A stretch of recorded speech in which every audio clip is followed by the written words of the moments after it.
The morning sun cast long shadows across the military training facility as Sarah Chun methodically cleaned the barrel of an M24 sniper rifle. Her small hands moved with practiced precision, each motion deliberate and careful. At 23, she had been working as a weapons maintenance specialist for 2 years, but most people still did double takes when they saw her in the armory. Her petite frame and quiet demeanor didn't match what people expected from someone who spent her days surrounded by some of the most lethal weapons in the military arsenal. Sarah had always been drawn to mechanical things. As a child, she would take apart her father's old radios and clocks, studying each component until she understood how they worked together.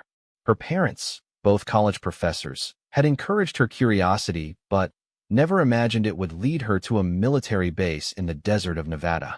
When she enlisted, she had initially planned to work in communications, but during basic training, her drill sergeant noticed her exceptional attention to detail and steady hands during weapons training. The armory was her sanctuary.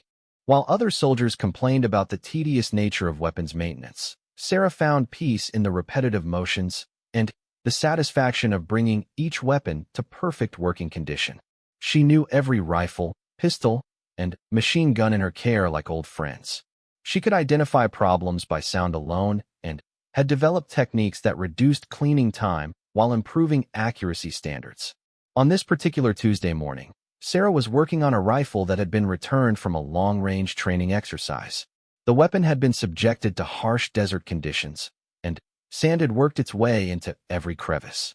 She had been working on it for over an hour, using compressed air and specialized brushes to remove every grain of debris. Her supervisor, Sergeant Martinez, had already completed his morning rounds and trusted Sarah to work independently. As she examined the rifle scope mounts, Sarah noticed something unusual. The mounting system showed signs of stress that went beyond normal wear. Someone had been pushing this weapon to its limits, probably attempting shots far beyond its intended range. She made a mental note to check the barrel for signs of excessive pressure and to recommend a complete inspection of the firing mechanism. The armory door opened with a soft click, and Sarah looked up to see a tall figure silhouetted against the bright morning light. As her eyes adjusted, she recognized the distinctive uniform markings of special operations. The man who entered was lean and moved with the quiet confidence that marked experienced combat soldiers. His name tape read Morrison, and the patches on his uniform indicated he was part of an elite sniper unit. Morrison approached her workstation with careful steps, clearly trying not to disturb her concentration. Sarah continued her work, but acknowledged his presence with a small nod. She had learned early in her military career that special operations personnel often had specific requirements and preferred to work with technicians who understood their needs without excessive conversation. "That's some detailed work you're doing there," Morrison said, his voice quiet but carrying the authority of someone accustomed to command. "How long have you been working on precision weapons?" Sarah set down her cleaning rod and looked up at him directly. 2 years in this position, sir. But I've been working with mechanical systems most of my life." She gestured toward the rifle. "This one's been through some tough conditions.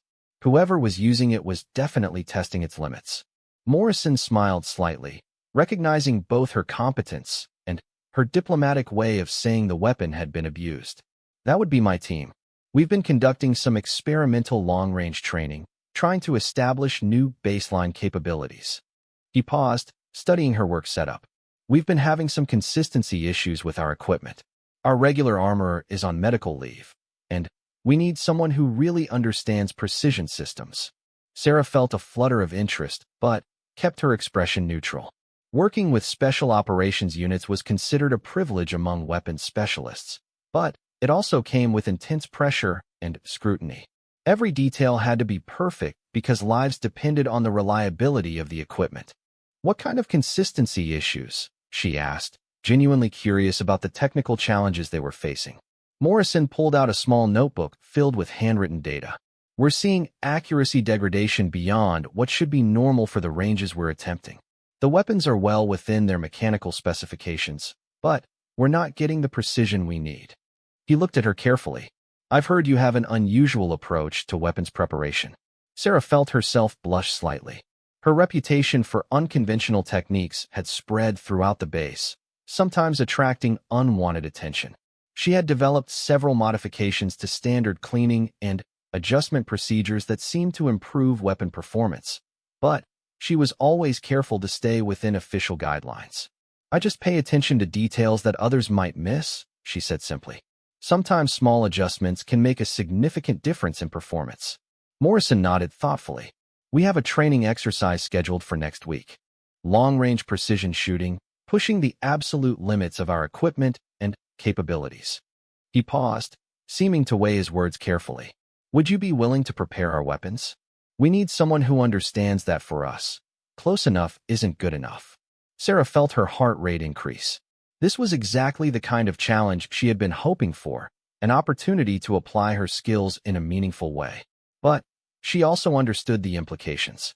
Special operations training was serious business, and failure could have consequences beyond just disappointing a supervisor.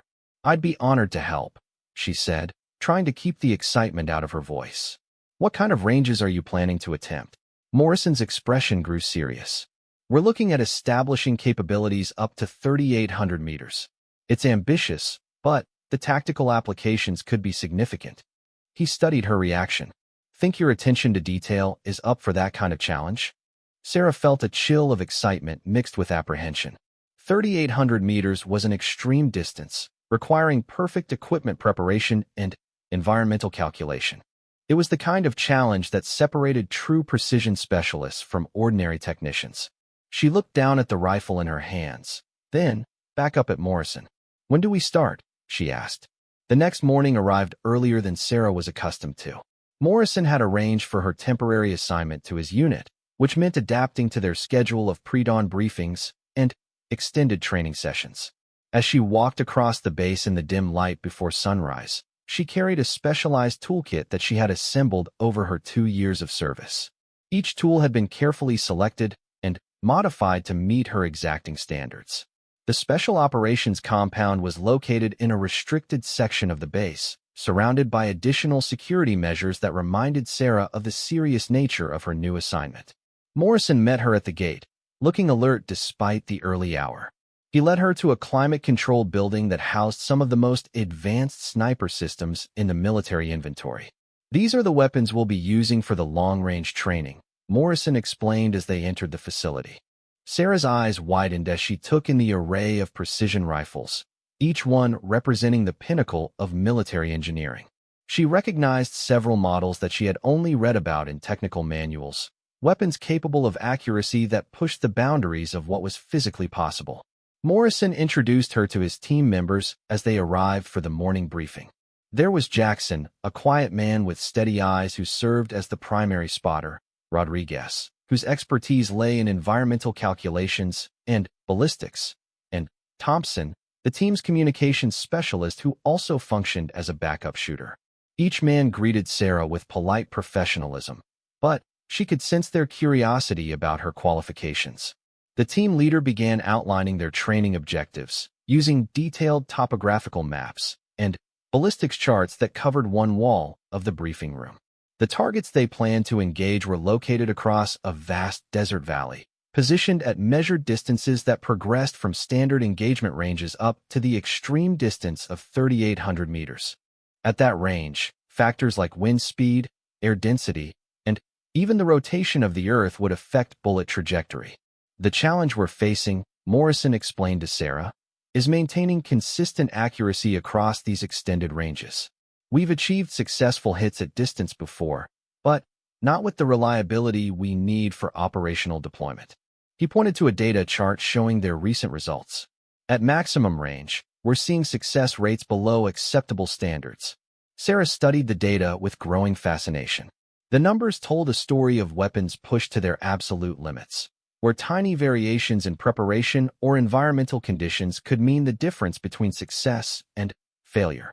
This was precision shooting elevated to an art form, requiring not just marksmanship skills, but also a deep understanding of physics, engineering, and environmental science. "What's your current preparation routine?" she asked, genuinely curious about their methods. Rodriguez pulled out a thick manual detailing their standard procedures. Sarah read through it carefully, recognizing most of the techniques, but also noting areas where her unconventional approaches might offer improvements. The standard military procedures were excellent for normal operational ranges, but extreme distance shooting required adaptations that went beyond standard doctrine. "I'd like to examine each weapon individually," Sarah said after reviewing their procedures. At these ranges, even small variations between identical rifles can affect performance.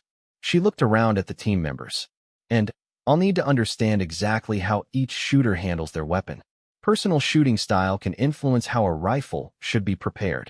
Over the next several hours, Sarah conducted the most thorough weapons examination of her career.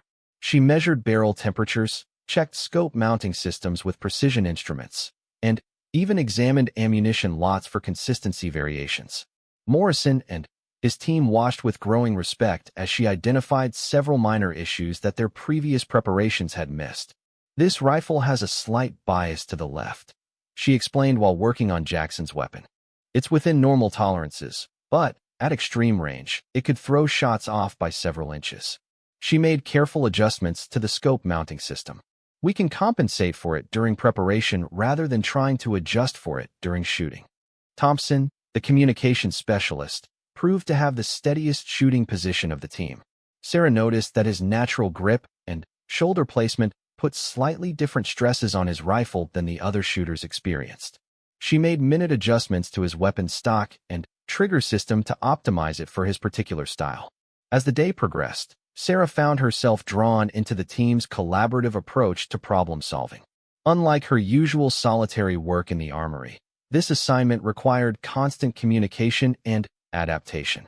Each team member brought different expertise to the challenge, and Sarah began to understand how her technical skills fit into the larger puzzle of extreme long-range shooting. Morrison observed her work with growing confidence. Her attention to detail exceeded even his high expectations. But, more importantly, she demonstrated an intuitive understanding of how mechanical precision translated into shooting performance. When she suggested modifications to their shooting positions based on weapon characteristics, the team listened with genuine interest. Late in the afternoon, Sarah completed her initial preparations and declared the weapons ready for testing. The team moved to the firing range, where targets had been positioned at progressively longer distances. Morrison would conduct the initial test shots while the other team members gathered data on environmental conditions and shot placement. As Morrison settled into his shooting position, Sarah felt a mixture of anticipation and anxiety. All her careful preparation would now be tested under actual firing conditions. She had confidence in her technical work, but extreme long-range shooting involved so many variables that even perfect weapons could miss targets due to factors beyond anyone's control. The first shot, aimed at a target 1,500 meters away, struck precisely in the center of the target zone. Morrison's expression showed satisfaction, but not surprise. This was within the normal capability range of both shooter and equipment. The team methodically worked through progressively longer distances, documenting the performance at each range. When they reached the 3,000-meter target, Sarah noticed Morrison taking extra time with his preparation. This was approaching the extreme end of what their weapons had reliably achieved in the past. The shot, when it came, struck the target but several inches from the intended point of impact. Rodriguez immediately began calculating wind and atmospheric corrections for the next attempt. "The weapon preparation is excellent," Morrison commented as he prepared for another shot. "The consistency is better than we've achieved before." He looked over at Sarah with genuine appreciation. "Whatever you did during preparation, it's working." Sarah felt a surge of pride, but kept her expression neutral. Professional competence was expected in military service, and she didn't want to appear overconfident. But, privately, she was thrilled to see her techniques validated under demanding conditions. As they concluded the day's testing, Morrison gathered his team for a brief assessment. "Tomorrow we'll begin preparation for the 3,800-meter attempt," he announced. "Based on today's results, I'm confident we have the technical capability. The question now is whether we can execute under those extreme conditions." Sarah packed her tools as the sun set over the desert, her mind already working through the additional challenges that the maximum range attempt would present. She had proven herself capable of preparing weapons for extreme accuracy, but the real test was still ahead. The preparations for the 3,800-meter attempt required 3 full days of meticulous planning and equipment modification. Sarah found herself working longer hours than ever before, but the challenge energized rather than exhausted her. She had never been involved in something that pushed both technology and human skill to such extreme limits. Morrison arranged for additional support equipment that Sarah had never worked with before. Wind measurement devices were positioned at intervals across the valley to provide real-time atmospheric data. A portable weather station monitored temperature, humidity, and barometric pressure with scientific precision. Even the ammunition received special treatment, with each round individually measured and weighed to ensure perfect consistency. Sarah discovered that extreme long-range shooting was as much about environmental science as it was about mechanical precision. Rodriguez spent hours explaining how atmospheric conditions affected bullet trajectory over such distances. At 3,800 meters, a bullet would spend several seconds in flight, during which wind patterns, air density changes, and even minor temperature variations could significantly alter its path. At this range, we're not just shooting at a target, Rodriguez explained while reviewing meteorological data. We're predicting where that target will be relative to atmospheric conditions when the bullet arrives. He showed Sarah complex calculations that took into account wind drift, bullet drop, and even the Coriolis effect caused by the Earth's rotation. Sarah found this scientific approach fascinating and began to understand how her weapons preparation fit into the larger system. Every component had to work in perfect harmony. The rifle had to be mechanically flawless, the ammunition precisely consistent, the scope accurately calibrated, and the shooter's technique perfectly repeatable. Any weakness in this chain would become magnified over the extreme distance. On the second day of preparation, Morrison asked Sarah to accompany the team to the firing position for a reconnaissance of the shooting site. The location was an elevated ridge that provided clear sight lines across the desert valley to the target area. As they studied the terrain through high-powered spotting scopes, Sarah began to appreciate the visual challenges that the shooter would face. At that distance, the target appears incredibly small even through the rifle scope, Jackson explained as he adjusted the spotting scope for Sarah to observe. Environmental conditions like heat shimmer and atmospheric distortion can make target acquisition difficult even when everything else is perfect. Through the scope, Sarah could barely make out the target markers positioned at the maximum range. The distance was so great that atmospheric effects created a shimmering, almost fluid appearance to the landscape. She realized that Morrison would be shooting at targets that were barely visible, relying on precise calculations and perfect equipment to achieve success. Thompson demonstrated the communication systems that would coordinate the shooting attempt. Multiple team members would be monitoring different environmental factors and providing real-time updates to Morrison during his shooting sequence. The level of coordination required was far beyond anything Sarah had previously experienced in military operations. On the evening before the attempt, Morrison gathered the team for a final briefing. The weather forecast indicated optimal conditions for the next morning, with minimal wind and stable atmospheric pressure.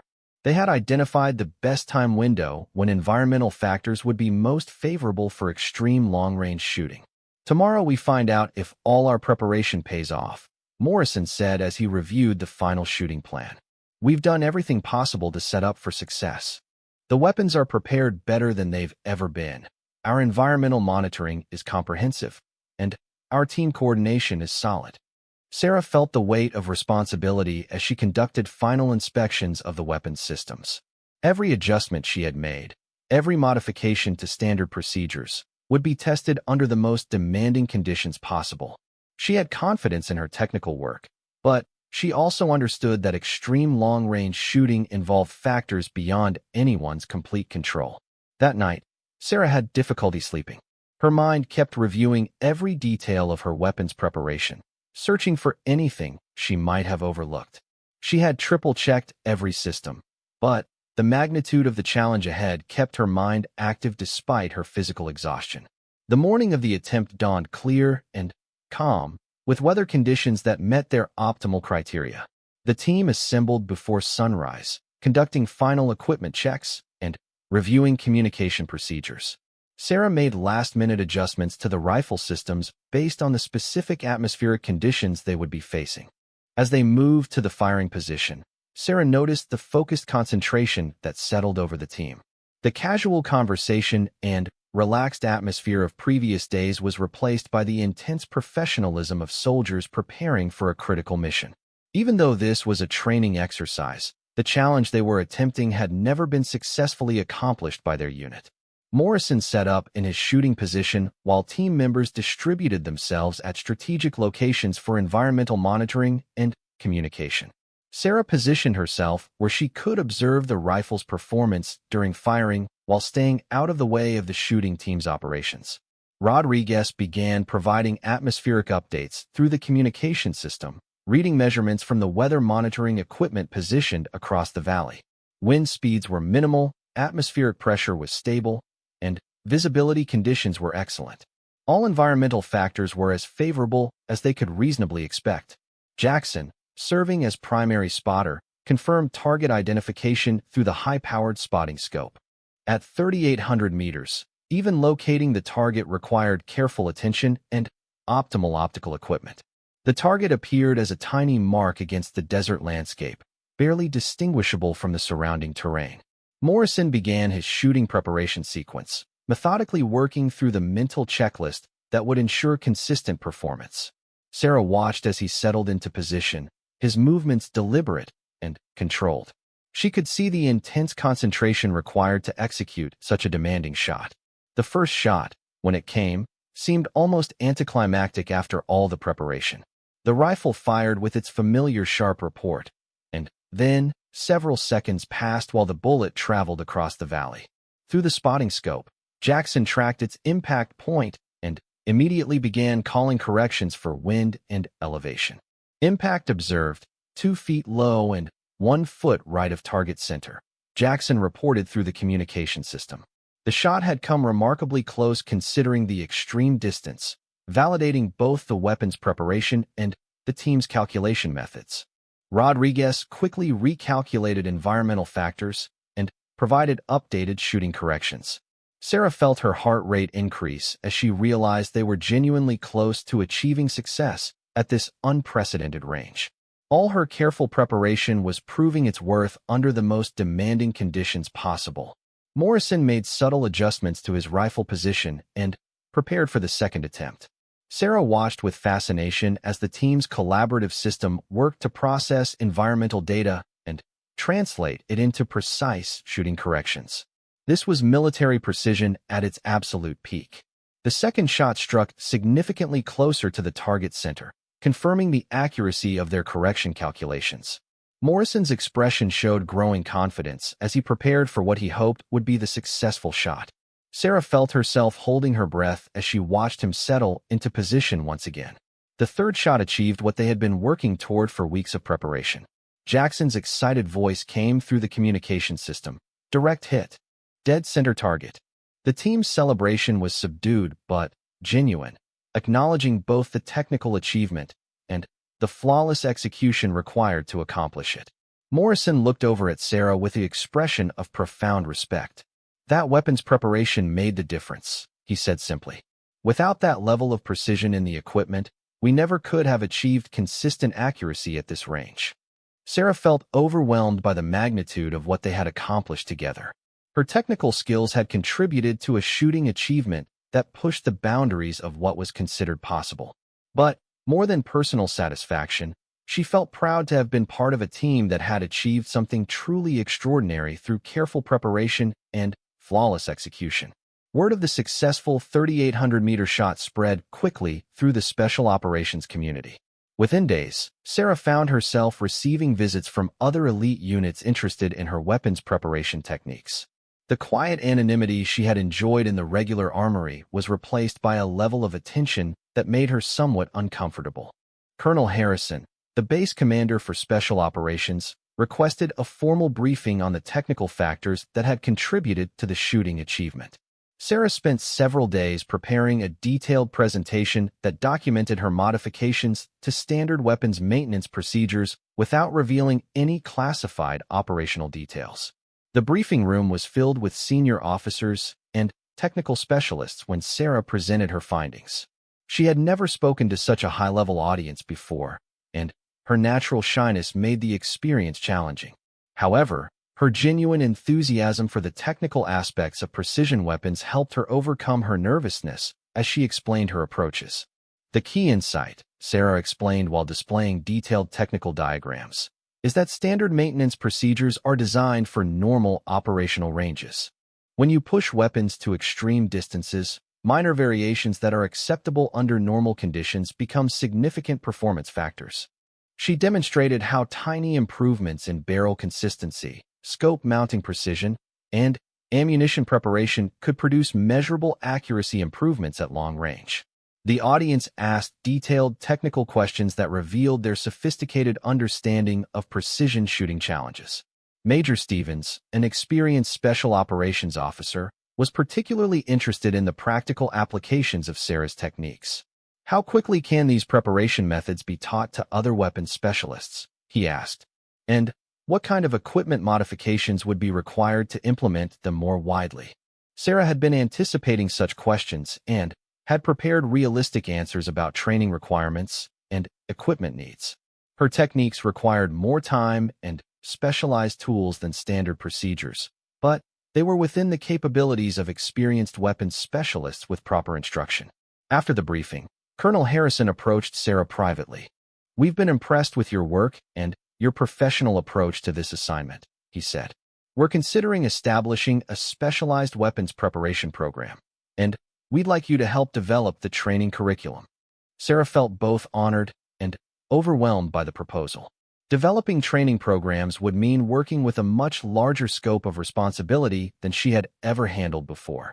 It would also mean leaving behind the hands-on technical work that she truly loved for more administrative and instructional duties.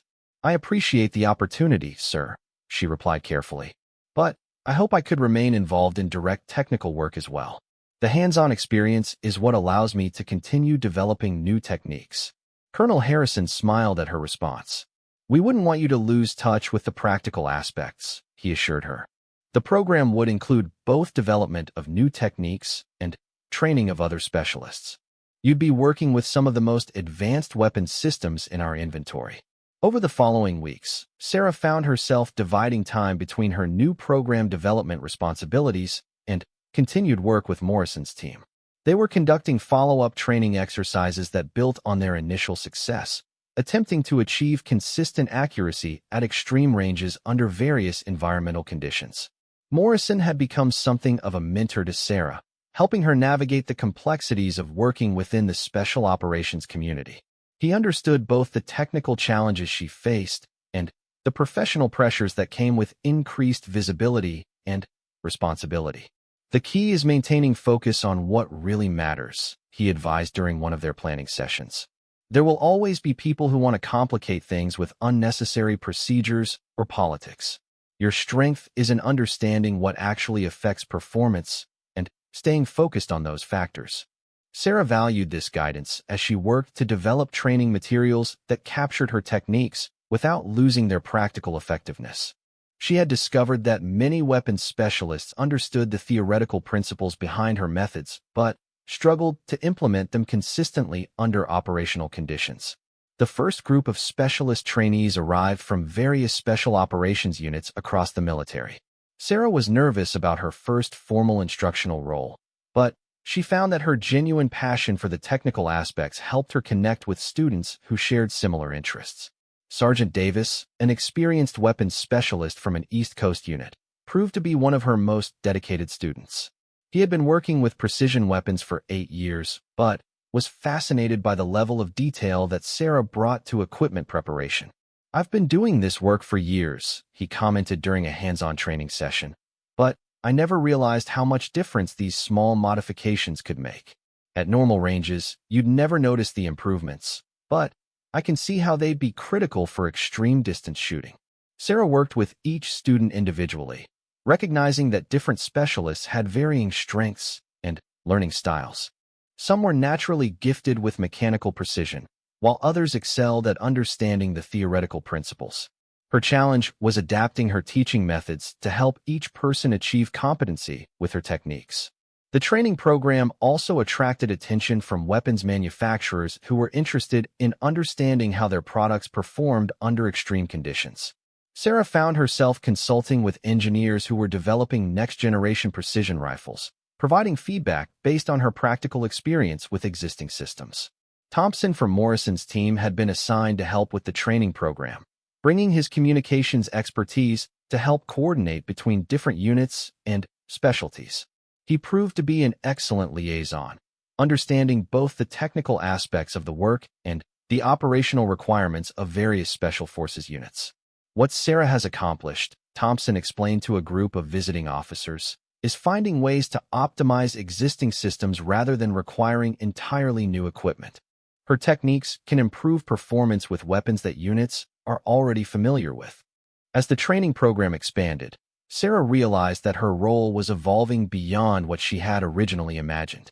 She was no longer just a weapons specialist. She was becoming a technical innovator whose work influenced how elite military units approached precision shooting challenges.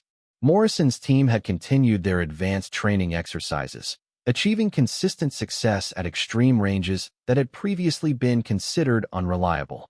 Their operational capabilities had been significantly enhanced by the weapons preparation techniques that Sarah had developed and refined.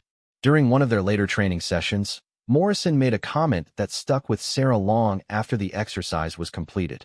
"You know," he said while reviewing their shooting results, "when I first asked if you could help us hit targets at 3,800 meters, I was mainly hoping you could help us achieve it occasionally. I never imagined you'd help us make it routine." Sarah looked out across the desert valley where they had first attempted the extreme long-range shots. The targets that had once seemed impossibly distant were now within their reliable engagement capability. She had helped transform an experimental challenge into an operational capability that could have real tactical applications.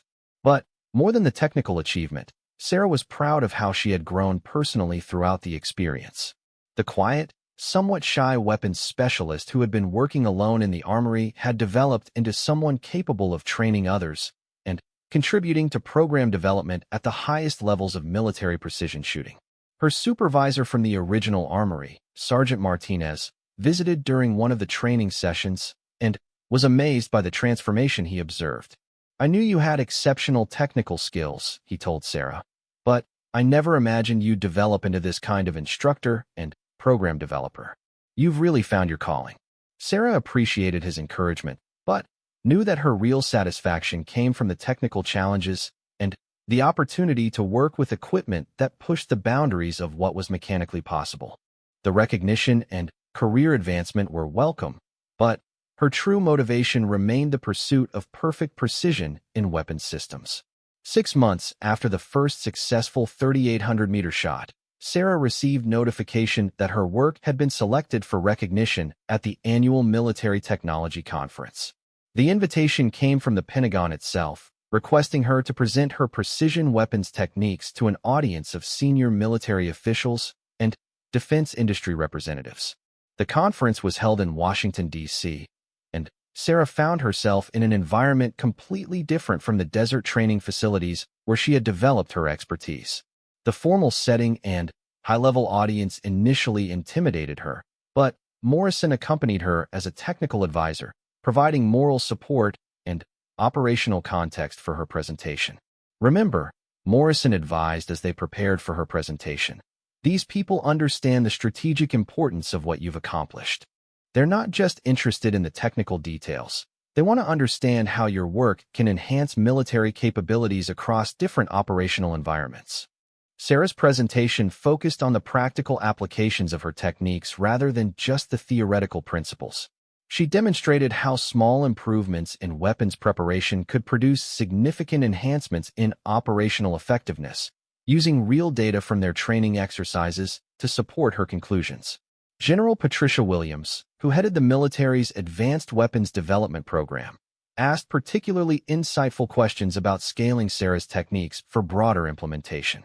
"The challenge we face," she explained, "is taking innovations that work excellently in specialized units and adapting them for use across larger organizations with varying skill levels and equipment resources. Sarah had anticipated this challenge and had developed recommendations for implementing her techniques at different levels of complexity. Basic versions of her methods could improve performance for average units, while advanced applications could maximize capabilities for elite operators. Following her presentation, Sarah was approached by Dr. Michael Chun, a civilian researcher who had been developing computer modeling systems for ballistics calculations. He was intrigued by how her empirical techniques complemented his theoretical models. "What you've accomplished through practical experimentation," Dr. Chun explained, "validates several theoretical predictions that we've been unable to test under real operational conditions. Your work provides crucial real-world data that can improve our modeling accuracy." This conversation led to an unexpected collaboration opportunity. Dr. Chin's research team was developing next-generation ballistics software that could help military units achieve better accuracy under various environmental conditions. Sarah's practical experience could help ensure that the software addressed real operational challenges rather than just theoretical possibilities. The collaboration required Sarah to spend several weeks working with Dr. Chin's civilian research team, translating her hands-on techniques into data that could be incorporated into computer models. She found the experience challenging but intellectually stimulating, as it forced her to articulate precisely why her methods worked rather than simply demonstrating their effectiveness. During this period, Sarah also worked with weapons manufacturers who were developing rifles specifically designed for extreme long-range applications. Her input helped influence design decisions about barrel characteristics, stock configurations, and mounting systems that would optimize performance for the shooting techniques she had pioneered. Jackson from Morrison's team joined Sarah for some of these manufacturer consultations, providing the perspective of an operational shooter who had used her weapons preparation techniques under demanding conditions. His practical feedback complemented Sarah's technical insights, creating a comprehensive understanding of user requirements. "The beauty of Sarah's approach," Jackson explained to a group of engineers, "is that it optimizes the entire system rather than just individual components. She understands how each element affects overall performance and how they all need to work together." The manufacturers were particularly interested in how Sarah's techniques could be incorporated into factory preparation procedures, potentially delivering improved performance to military units without requiring additional training or specialized equipment. This represented a significant scaling opportunity that could benefit far more soldiers than specialized training programs. As Sarah's reputation grew within the military technology community, she began receiving requests to evaluate new weapons systems and provide input on acquisition decisions. Her combination of hands-on experience and demonstrated results gave her credibility with both technical specialists and operational commanders. Morrison's unit had continued advancing their capabilities, achieving reliable accuracy at ranges that extended even beyond their original 3,800-meter goal.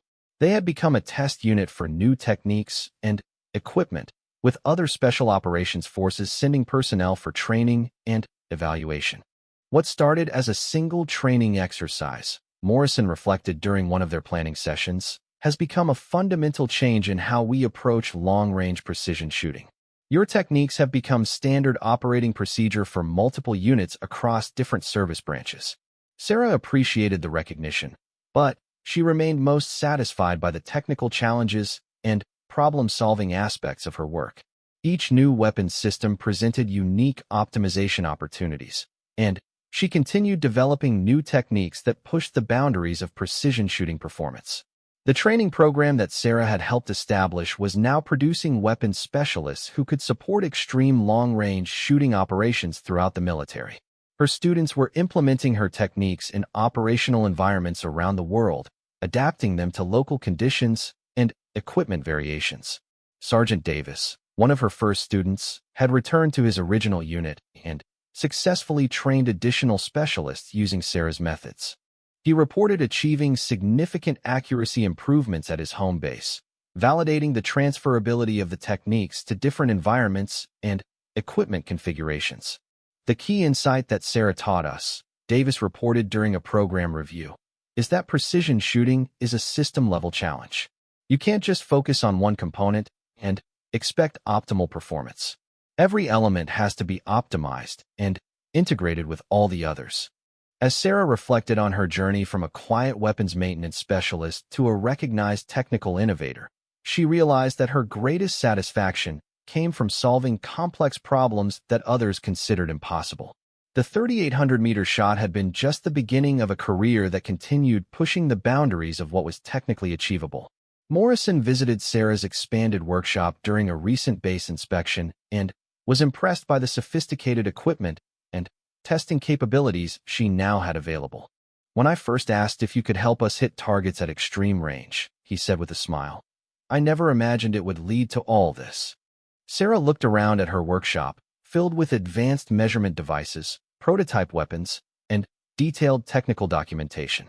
Her quiet corner of the original armory had grown into a center of innovation that influenced military precision shooting capabilities worldwide.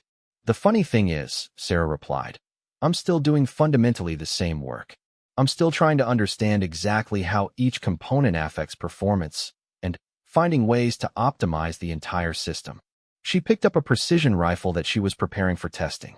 The scale has changed, but the core challenge remains the same: making everything work together perfectly. Morrison nodded appreciatively. "That's what makes you exceptional at this work. You never lost sight of the fundamental principles, even as the scope of your responsibilities expanded." He paused thoughtfully. "That 3,800-meter shot changed everything for our unit. But, more importantly, it demonstrated what's possible when technical expertise meets operational requirements."